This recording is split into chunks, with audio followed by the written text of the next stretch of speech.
এটা হচ্ছে অমর একুশে হলের বরকত ভবনের একটি রুম। রুম নাম্বার হচ্ছে 506। এটা হচ্ছে আমার বেড। আমি আর আমার ফ্রেন্ড একসাথে থাকি ডাবলিং করে। আর এই বেডে দুইজন বড় ভাই আছে, তারা হচ্ছে 23-24 সেশনের। আমরা হচ্ছে 24-25 সেশনের, আর তারা হচ্ছে 23-24 সেশনের। ছেলেদের রুমটা একটু অগোছালো। এরপরে এই বেডে হচ্ছে দুইজন ফার্স্ট ইয়ারের অ্যালটমেন্ট পাইছে এবছর। তাদের এই যে বিছানা, টেবিল, এখানে দুইটা টেবিল। আগে এক বড় ভাই ছিল 22-23 সেশনের। এই বেডেও ছিল একজন বড় ভাই 22-23 সেশনের। আর এই দুইটা বেডের জন্য একটা হচ্ছে কমন আলমারি। আলমারিটা একটু খুলে দেখায়। এই যে আলমারিতে গ্লাস।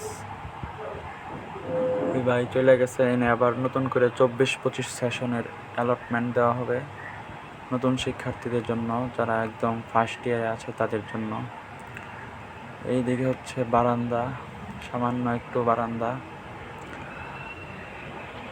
আর বারান্দার ওই পাশে দেখা যাবে রফিক ভবনে, যেটা হচ্ছে রফিক ভবন। এটা হচ্ছে একটা ছোট খেলার মাঠ। আর এইদিকে হচ্ছে জিমনেশিয়াম। এই ছোট একটা রুম।